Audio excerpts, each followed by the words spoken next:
Hello friends and good morning. Happy Sunday morning. I'm getting ready to cook, but before I cook I wanted to show you our tangerine that's ready to be picked. It looks like a tangerine, but the name of it is Owari Satsuma.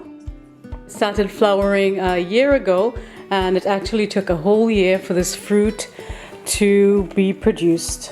So now we're going to pick it and we'll see what the inside looks like. Yay! A whole year. Let's peel it and eat it.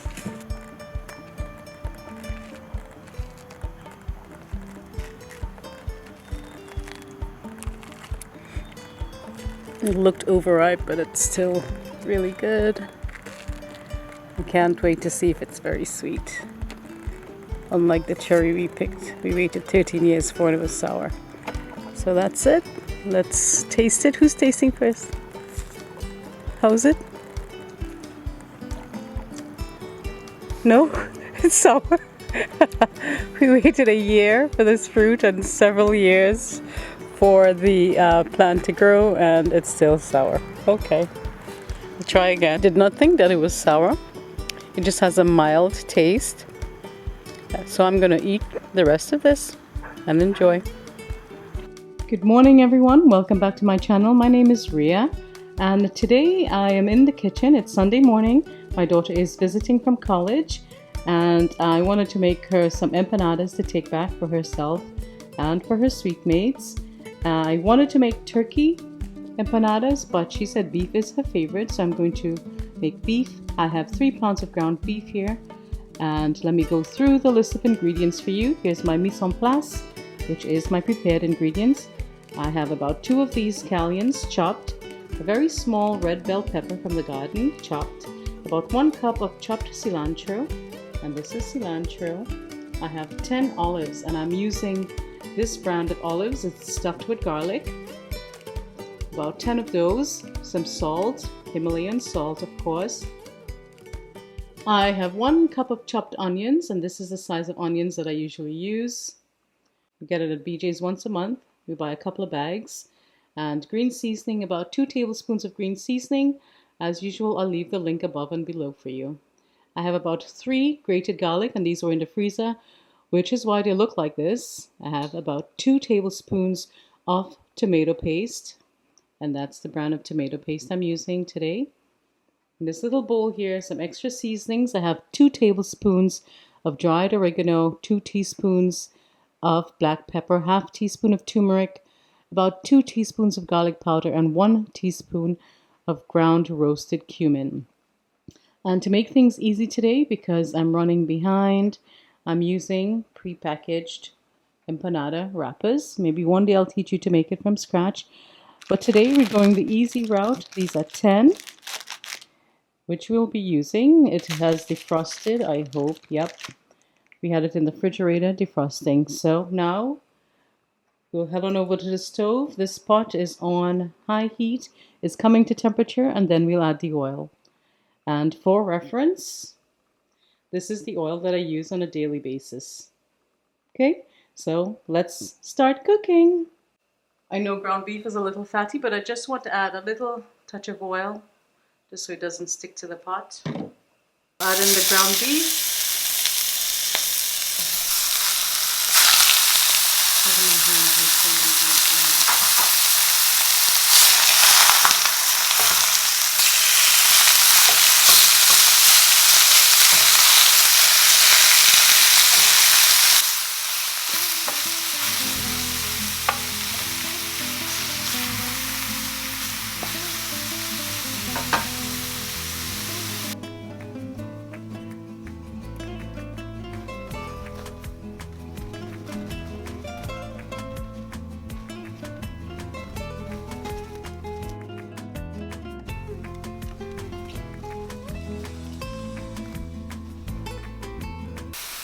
So now back to the beef. It's on high heat, and we're going to brown it.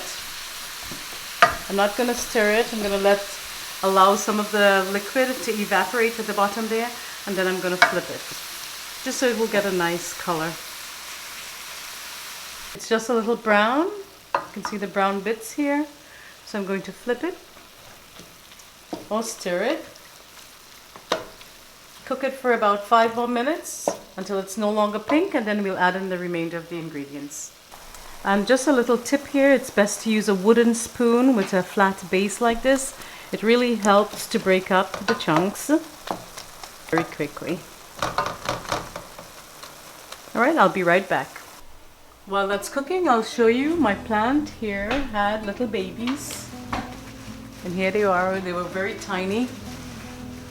And now they're a little bigger. I have to water it. I really love these.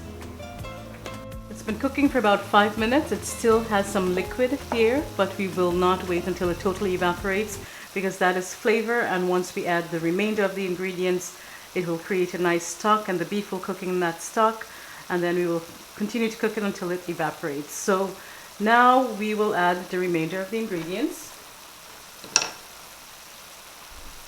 The salt. There's 2 teaspoons of salt. I'll let you know in the printable recipe if I add more or for the exact measurements. We're making this up as we go along like usual, so I'll let you know the specific ingredients below or in the printable recipe. I'm adding the cilantro, the onion, the scallions, peppers, olives, garlic, green seasoning, tomato paste, and now we'll give it a stir.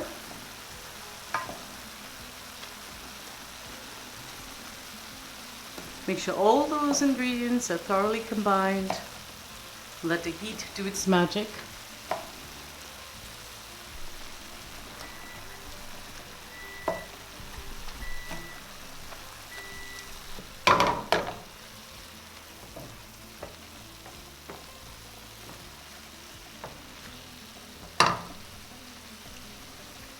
Salt. Now I'll add these ingredients: the garlic powder, oregano, turmeric, black pepper, and roasted ground cumin. Flavor, flavor, flavor.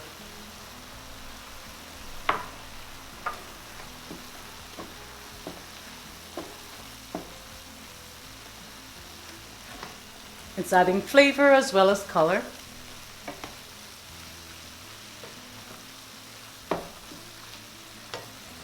And you really could season this any which way you want.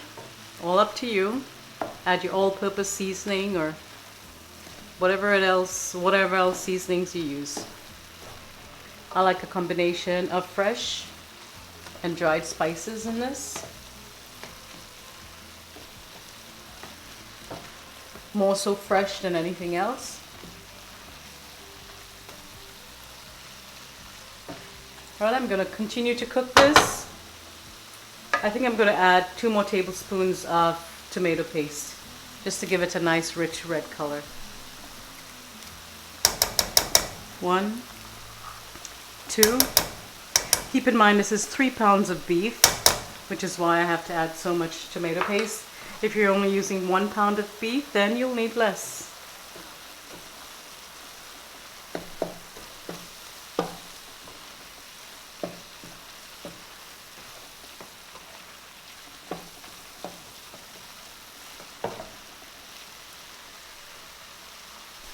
You will see the color will continue to develop as it cooks.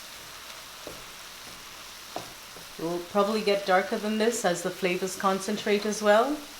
So I'm going to shut off the camera and cook this for about 15 to 20 minutes on medium-low heat. I'll taste and add the salt, and probably add more salt and black pepper.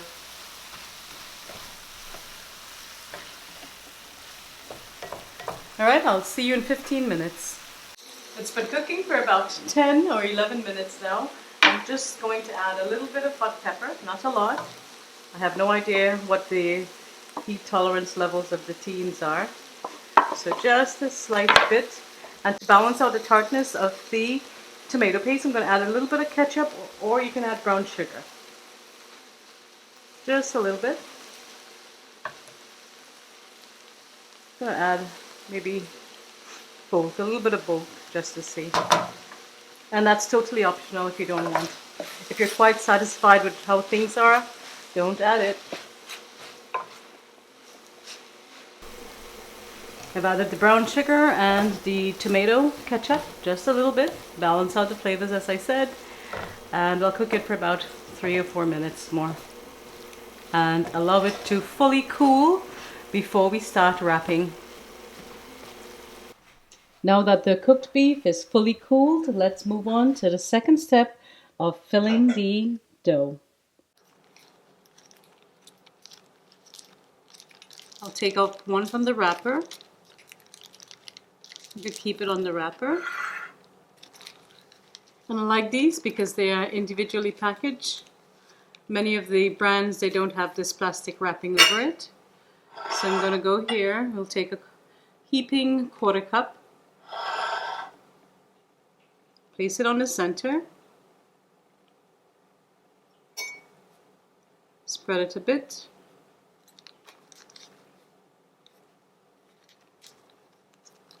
Fold it over. As I said, you could moisten the edges with water or egg wash.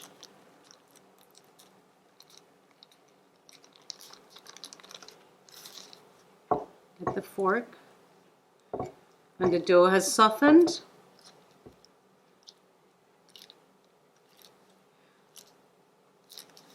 your gadgets being sold that does the same thing very quickly. Could look into that. This is it. That's one. You could do it on this side as well.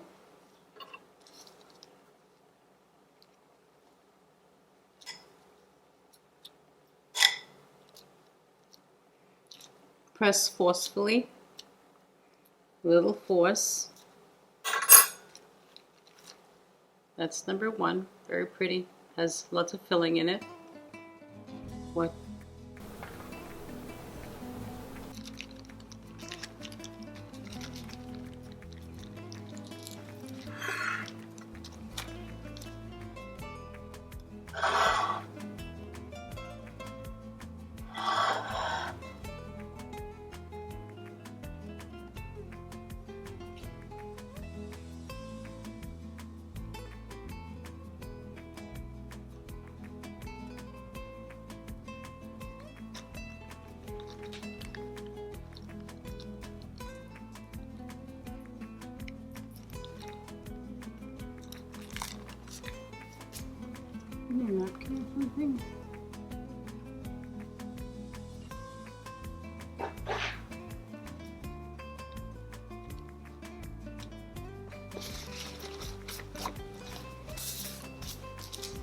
Let's close up.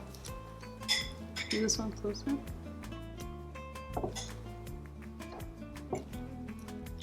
For this, you also have to move quickly because remember that the dough can dry out. It will take a little while to get into the momentum, to get into a rhythm, but after that it should move very quickly. It also helps to get your family involved, to hasten or expedite the process. That's it. Yeah, go. Stop.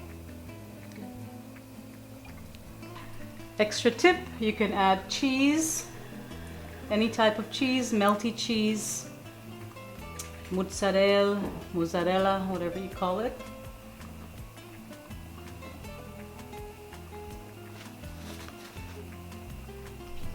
The next tip is to add water if the edges are drying out. That's it.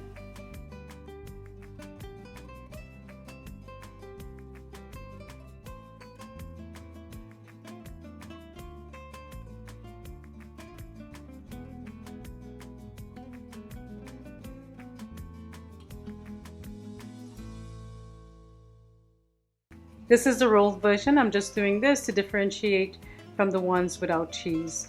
So when they're eating this, they know this one has cheese in it.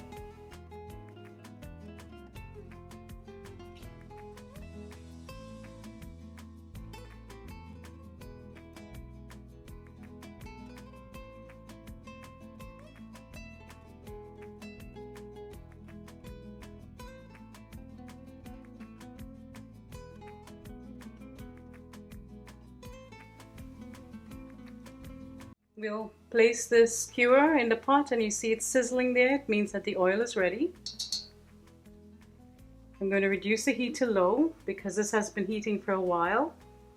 I'm going to place the dough in, the filled dough. Get a spoon, please. Gently so that it doesn't splash on you. And I'm using a wide pan because I want to finish very quickly.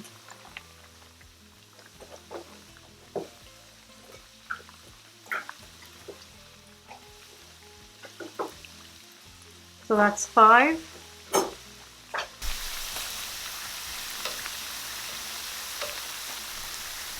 And I'm not using a slotted spoon, but someone had recommended in my last pie video because I need to pour some oil over the dough. This has gotten brown really quickly because the oil was very hot, so it took less than a minute to flip.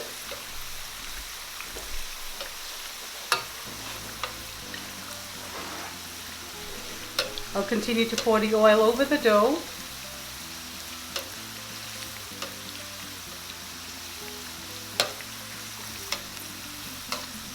It's fully cooked now, and I know that because it's nice and golden brown.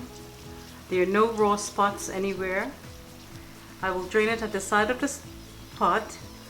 I'm not going to switch to a slotted spoon because I'm doing the dishes. And this works quite effectively. If you want to switch to a slotted spoon, go right ahead.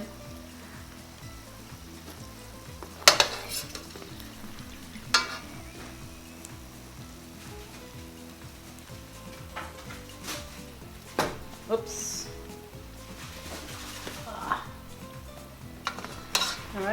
All right, I'll repeat with the remaining dough and I'll see you at the end.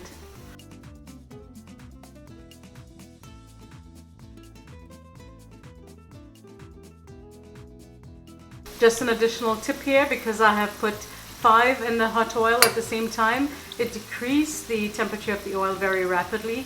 So when something like that happens and you know it's not bubbling vigorously on the edges, it's time to raise your heat. I have raised my heat to medium.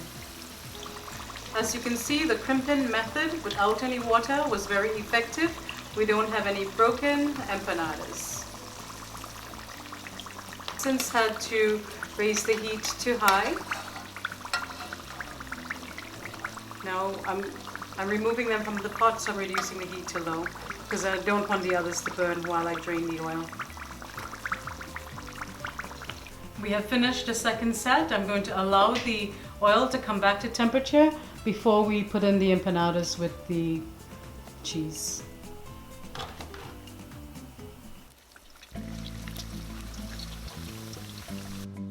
Alright, then take the fork and press it really firmly.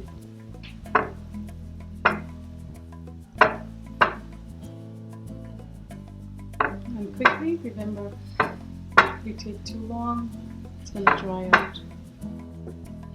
It's going to be even more difficult to crimp. Yep. Spin it around and do it on the other side.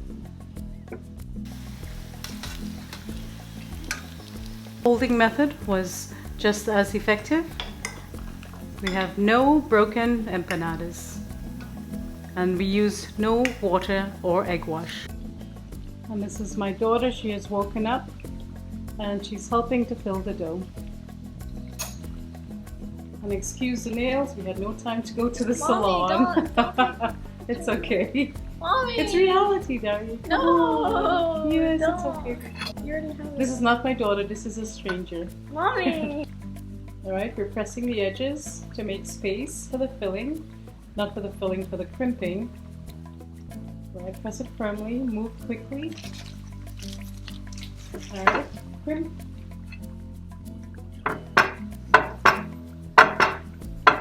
Make sure that your surface is stable, because we have a lot of sounds there. Good.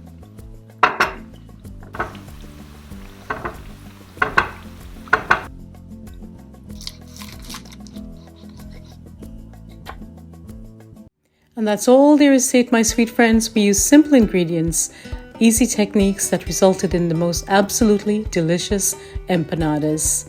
If you try this recipe, please do tag me on social media and leave your feedback below. If you love the content on this channel and you wish to see more, please like, share, subscribe, and leave a lovely comment below. I always love hearing from you. Until next time, stay safe, be well, cook, share, and love. Bye bye.